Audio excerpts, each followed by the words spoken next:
શ્રી કૃષ્ણાય નમઃ. શ્રીમદાચાર્ય ચરણ કમલેભ્યો નમઃ. જય શ્રી કૃષ્ણ વૈષ્ણવો, સ્વાગત છે તમારું કેટી કોમ્રેડ ચેનલમાં. વૈષ્ણવો, હમણાં થોડા જ સમયમાં શ્રી મહાપ્રભુજીનો પ્રાગટ્ય ઉત્સવ આવી રહ્યો છે. તો આપણે ગૌલોક ધામમાં શ્રી મહાપ્રભુજીનું પ્રાગટ્ય કેવી રીતે થયું તેનું રસપાન કરીશું. અલૌકિક દિવ્ય ગોલોક ધામમાં શ્રી યમુનાજી વિશાળ જલ પ્રવાહ સ્વરૂપે બિરાજે છે. શ્રી શ્યામ સુંદરના તટ ઉપર સુંદર વનો અને ઉપવનો શોભે છે. આંબા, આસોપાલવ, બોરસલીના વિશાળ લીલાછમ વૃક્ષની વચ્ચે અનેકવિધ પુષ્પ નિકુંજો આવેલી છે. આ નિકુંજો ગ્રીષ્મના તાપને અંદર પ્રવેશવા દેતી નથી. ગ્રીષ્મની બપોરે પણ મહા મહિનાની મધરાતની શીતળતા વ્યાપેલી રહે છે. કોયલનો મીઠો ટહુકાર રહી રહીને સંભળાય છે. મેના અને પોપટ પણ મધુર અવાજે રાધે શ્યામનું રટણ કરે છે. મલઈના વૃક્ષોમાંથી મંદ મંદ વહેતો વાયુ શ્રી યમુનાજીના તરંગભુજ કંકણ પરથી હિલોળા લેતો વધુ શીતળ અને પાવન બનીને ચારે બાજુ વાઈ રહ્યો છે. આ નિકુંજોમાં ફૂલના ગાદી તકિયા ઉપર શ્રી શ્યામ સુંદર બિરાજે છે. શ્રી શ્યામ સુંદરે આજે શ્વેત વસ્ત્રના ધોતી ઉપરના શ્રી અંગ ઉપર ધારણ કર્યા છે. સફેદ મોતીના આછા શૃંગાર અને શ્વેત મયુર પીછની ચંદ્રિકાથી શ્રી શ્યામ સુંદરનું શ્રીઅંગ શોભી રહ્યું છે. શ્યામ શ્રીઅંગની ઉજ્જવળતા અનોખી દર્શનીય બની છે. શ્રી હસ્તમાં વીણા લઈને આપ સારંગના સૂર છેડે છે. ઘૂંટાઈ ઘૂંટાઈને આવતા સૂરમાં રાધે રાધેનો સ્વર ભળી રહ્યો છે. શ્યામ સુંદર શ્રી સ્વામિનીજીની રાહ જોઈ રહ્યા છે. શ્રી શ્યામ સુંદરને રીઝવવા માટે પ્રિયાજી એટલે કે આપણા રાધાજી પણ તે નિકુંજના દ્વારે પધાર્યા. કેસરની કિનારીવાળી સાડીમાં આપનું ચંપક વર્ણ શ્રી અંગ શોભી રહ્યું છે. શ્રી અંગમાંથી કેસરની સુવાસ ચારે બાજુ ફેલાઈ રહી છે. મોતીના શૃંગાર ધારણ કર્યા છે. નેત્રોમાં પ્રિય મિલનની ઉત્કંઠા છે. ઓષ્ઠ પર પ્રિય દર્શનનું સ્મિત છે. કપોલની સુરખી પાસે ગુલાબની શોભા ઝાંખી પડે છે. પ્રિય દર્શને એક ક્ષણ નિકુંજના દ્વાર ઉપર થોભી ગયા. શ્રી પ્રિયાજી મનમાં કેટલાય મનોરથો સેવતા પધાર્યા. શ્રી શ્યામ સુંદરની નિકટ શ્રી રાધાજીના શ્રી અંગનું પ્રતિબિંબ પડ્યું. પ્રતિબિંબના દર્શને તેઓ ચમક્યા. પોતાનું જ પ્રતિબિંબ છે એ વાત સમજાય તે પહેલા તો માની લીધું કે હું જેને સદાય મારા નેત્રોમાં રાખવા માંગુ છું, જેમનું નામ સ્મરણ મારું રોમ રોમ રટે છે, એવા શ્રી શ્યામ સુંદર તો આજે બીજા વ્રજાંગનાને સાથે છે. રસમસ્ત બની વીણાના સૂર છોડી રહ્યા છે. આ દર્શન થતાં જ શ્રી રાધાજીના હૃદયમાં સ્નેહના સ્થાને ક્રોધ જન્મ્યો. માનુનીનું મન રીસાયું. નેત્ર કમળનું સંપુટ રચાય તે પહેલા તો આપ ત્યાંથી પાછા ફરી ગયા. તેમના મનમાં ખૂબ ગુસ્સો છે. પોતાનું સ્થાન બીજા વ્રજાંગનાને મળ્યું તેની વિહવળતા છે. શ્રી શ્યામ સુંદરના પ્રેમની વૃષ્ટિથી વંચિત રહી ગયાનું દર્દ છે. હોઠ કંપી રહ્યા છે. શ્રી અંગ ધ્રુજી રહ્યું છે. લલાટમાં 3 રેખાઓ ખેંચાય છે. પોતે શ્રી યમુનાજીની સામે પાર પોતાની નિકુંજમાં જઈને બિરાજ્યા છે. પુષ્પશૈયા અગ્નિની જ્વાળાઓથી દઝાડતી લાગે છે. મનને ચેન નથી, હૃદયને આરામ નથી. નેત્રોમાંથી રહી રહીને અશ્રુ બિંદુ સરકે છે. ત્યાં શ્રી લલિતાજી પધાર્યા. પોતાના પ્રિયતમા, પોતાના સ્વામીની એવા વૃષભાન નંદિનીનું દર્શન કરતા જ તેઓ અવાચક બની ગયા. સદાય પ્રસન્ન, સદાય પરમાનંદ સ્વરૂપ એવા પ્રિયાજીને આજે પહેલીવાર આટલા બધા દુખી અને ઉદાસ બનેલા જોયા. ઘડીભર સ્તબ્ધ થઈને હાથ જોડી તેઓ ત્યાં જ ઊભા રહ્યા. મનને સ્વસ્થ કરી ધીમા અવાજે વિનંતી કરી, પ્રિયાજી સખી, આપનું અપ્રસન્ન મુખારવિંદ મારાથી જોવાતું નથી. આપને કોણે દુભાવ્યા છે? આપ કેમ અપ્રસન્ન બન્યા છો? પ્રિયાજી એટલે કે રાધાજીએ કહ્યું, લલિતા, તું જાણીને શું કરીશ? આજે મારું સર્વસ્વ છીનવાઈ ગયું છે. લલિતાજીએ ફરી વિનંતી કરી, પ્રિયાજી, પ્રિય સખી, કૃપા કરીને કહો કે શું થયું છે?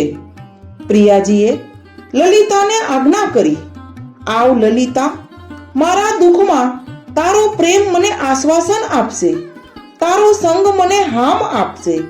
તું ચતુર સુજાન છે, મારા દુઃખનો કોઈક માર્ગ તું જરૂર બતાવીશ. લલિતાજી રાધાજીના ચરણારવિંદ પાસે ભૂમિ પર બેસી ગયા. શ્રી રાધાજીએ કહ્યું, લલિતા, મારા શ્યામ સુંદર મને ક્યારેક ઉપહાસના વચનો કહે તો પણ લાંબા સમય સુધી હું રિસાયેલી રહી શકતી નહોતી, કારણ એમના હૃદયમાં મારા સમાન સ્થાન બીજા કોઈનું નથી. એવું હું ભોળી આજ સુધી માનતી હતી, પણ આજે મારો ભ્રમ ભાંગી ગયો છે. કોઈએ મને કહ્યું હોત તો હું માનત નહીં. આજે મારી સગી આંખે હું જોઈને આવી છું. મારા શ્યામ સુંદરની નિકટ રૂપમાં મારી બરોબરી ન કરી શકે એવી એક શ્યામા હતી. લલિતા, શ્યામ સુંદરને અન્ય શ્યામા સાથે નિરખી મને શું નહીં થયું હોય? હું આજે કેવી રીતે ધીરજ ધારણ કરું? મને એમ થાય છે કે તે વખતે જ મારું હૃદય કેમ ભાંગી ન ગયું. મારાથી શ્યામ સુંદરની એ બેવફાઈ નથી જીરવાતી. લલિતા, હવે તો ગમે તેમ થાય, પણ તેમની સાથે હું એક અક્ષર પણ બોલીશ નહીં, તેમની સામે જોઈશ નહીં, તેમને મારી પાસે પણ ન લાવીશ. શ્યામના રટણમાં ભલે મારો દેહ ઓગળી જતો, પણ લલિતા, હવે શ્યામની આ ચેષ્ટા હું સહન નહીં કરી શકું. આટલું કહેતા કહેતા તો રાધાજીના નેત્રો મીચાઈ ગયા. તેમના નેત્રોમાંથી શ્રાવણ ભાદરવો વહેતો હતો. હૃદયની ધડકન વધી ગઈ હતી. લલિતાજી ત્યાંથી નિકુંજ નાયક શ્રી શ્યામ સુંદરની નિકુંજમાં પધાર્યા. અહીં શ્રી શ્યામ સુંદરની પણ એ જ સ્થિતિ હતી.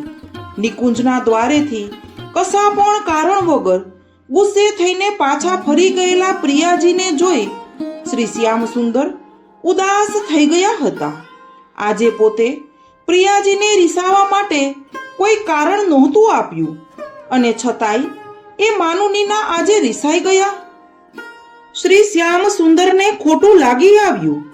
તેણે પણ સંકલ્પ કર્યો કે હવે એ રાધાજીને માન છોડાવવા હું નહીં જ જાઉં, કારણ કે મારો વાક હોય કે ના હોય, તે ક્ષણે ક્ષણે મારા પર રીસાઈ જાય. એ ક્યાં સુધી ચલાવી લઉં? આવી પ્રતિજ્ઞા કરવા છતાંય શ્રી શ્યામ સુંદરનો રોમે રોમ રાધે રાધેના રટણમાં લીન બની ગયું હતું. નેત્રોમાંથી અશ્રુબિંદુ સરી પડતા હતા, મુખમાંથી નિશાસા નીકળતા હતા. ત્યાં લલિતાજી પધાર્યા. લલિતાજીએ બે હાથ જોડી શ્રી શ્યામ સુંદરને વિનંતી કરી, પ્રભુ, આજે આ સિંહ લીલા કરી. પ્રિયાજી મૂર્છિત થઈ ગયા છે. પ્રભુ, એ સુકુમારીના માન છોડાવવા આપ પધારો. શ્રી શ્યામ સુંદરે કહ્યું, લલિતા, મહેરબાની કરીને આજથી એ વિષયમાં મારી સાથે વાત ન કરીશ. લલિતા, સદાય સૌ મને જ અપરાધી ગણે છે. આજે મારો કોઈ અપરાધ નથી. પ્રિયાજીની રાહ જોતો વીણા વાદન કરતો અહીં બેઠો હતો. નિકુંજના દ્વારેથી જ કશાય કારણ વિના પ્રિયાજી રિસાઈને પાછા પધારી ગયા છે. લલિતા, મારો વાક હોય તો હું ખુલ્લા ચરણારવિંદે પ્રિયાજી પાસે આવી સાષ્ટાંગ દંડવત પ્રણામ કરી વિનંતી કરું, પણ આજે મારો કોઈ વાક જ નથી. લલિતાને નવાઈ લાગી. તેમણે હળવેથી પૂછ્યું, નંદ નંદન, આપ સદાય સાચું બોલવા ટેવાયેલા તો નથી જ, પણ આજે જરા સાચું કહેજો હો, મારાથી કશું છુપાવશો નહીં. શું પ્રિયાજી પધાર્યા ત્યારે તમારી નિકટ કોઈ વ્રજાંગના નહોતી બેઠેલી? શ્રી નંદ નંદન ચમક્યા. લલિતા, તું શી વાત કરે છે? તને આ કોણે કહ્યું? શ્રી સ્વામિનીજી સિવાય રાત દિવસ ઊંઘતા જાગતા ખાતા પીતા મેં બીજા કોઈનું મનમાય ચિંતન કર્યું છે ખરું?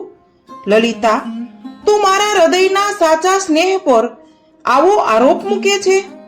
લલિતા, મારાથી આ સાંભળી શકાતું નથી. તું શું કહે છે? પ્રભુના વચનોમાં લલિતાજીએ સત્યનો રડકાળ સાંભળ્યો.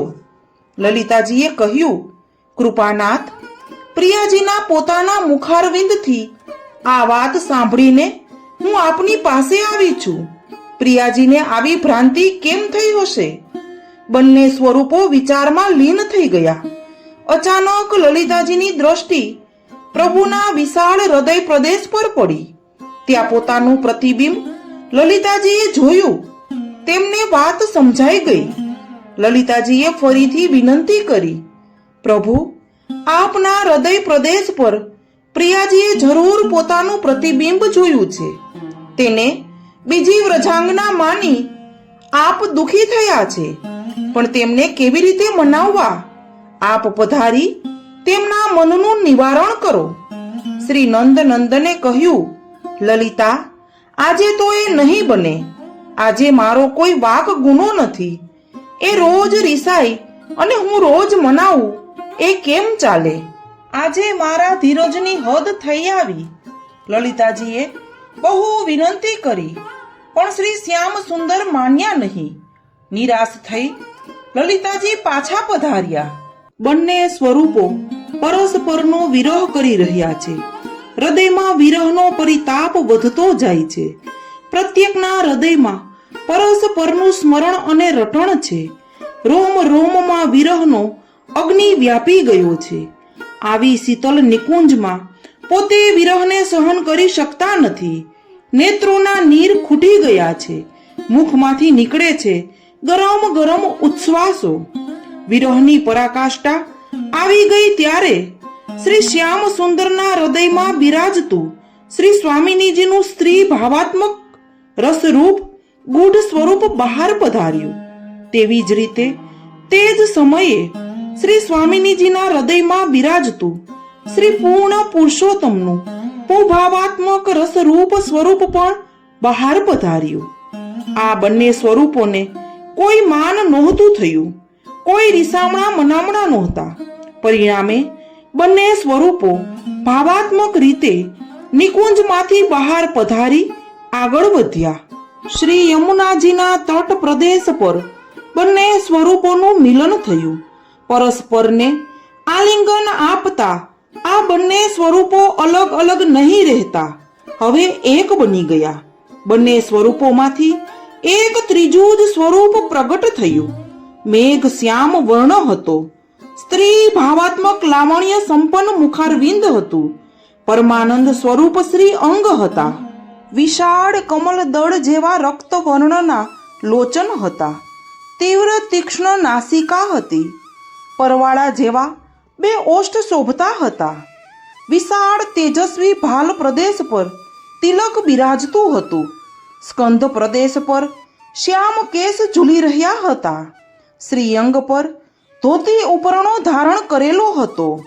પ્રિયતમના ઉભય ભાવાત્મક આ સ્વરૂપના દર્શનથી, આ સ્વરૂપના પ્રાગટ્યથી ગોલોક ધામમાં આનંદ મંગલ છવાઈ ગયો. શ્રી યમુનાજીનો પુનિત તટ પ્રદેશ દિવ્ય તેજથી ચમકી ઉઠ્યો. વ્રજાંગનાઓ ત્યાં દોડી આવ્યા. સૌને આ સ્વરૂપ અધિક વહાલું લાગ્યું. આ સ્વરૂપમાં સૌએ પોતાના પ્રિયા પ્રિયતમના સંયુક્ત દર્શન કર્યા. એમના નેત્રોમાંથી વહેતો પ્રેમ પ્રવાહ સૌએ ઝીલ્યો.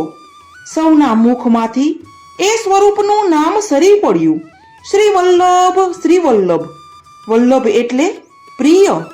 સૌના લાડીલા શ્રી વલ્લભનું ગોલોક ધામમાં પ્રાગટ્ય થયું. પ્રજાંગનાઓ આનંદ મંગલ ગાતા શ્રી વલ્લભની પાસે ગયા. શ્રી વલ્લભને પધરાવી સૌ શ્રી સ્વામિનીજીની નિકુંજમાં પધાર્યા. સૌએ શ્રી વલ્લભને વંદન કરી સ્તુતિ કરી તેમનો જય ઘોષ કર્યો. શ્રી વલ્લભનું આવું અલૌકિક સ્વરૂપ છે. શ્રી ઠાકોરજી અને શ્રી સ્વામિનીજીના ઉભય ભાવાત્મક સ્વરૂપનું સંમિલન એટલે શ્રી વલ્લભ. માટે શ્રી વલ્લભ શ્રી ઠાકોરજીના મુખારવિંદ સ્વરૂપ છે. માટે શ્રી વલ્લભ ભગવદ અગ્નિ સ્વરૂપ છે. વૈષ્ણવો, આવી રીતે આપણા શ્રી વલ્લભ ગોલોક ધામમાં પ્રગટ્યા. શ્રી વલ્લભનું પ્રાગટ્ય ભૂલોકમાં થયું તે પ્રસંગ આપણે વલ્ભા અવતારના વિડીયોમાં જોયો, જે વિડીયોની લિંક નીચે ડિસ્ક્રિપ્શનમાં આપેલી છે. જો વિડીયો ગમ્યો હોય તો વિડીયોને લાઈક, શેર અને સબસ્ક્રાઇબ કરો. બાજુમાં આપેલા બેલ આઇકન પર ક્લિક કરો, જેથી કરીને તમને આવા પુષ્ટિમાર્ગીય વિડીયોની નોટિફિકેશન મળતી રહે. સર્વે વૈષ્ણવોને જય શ્રી કૃષ્ણ.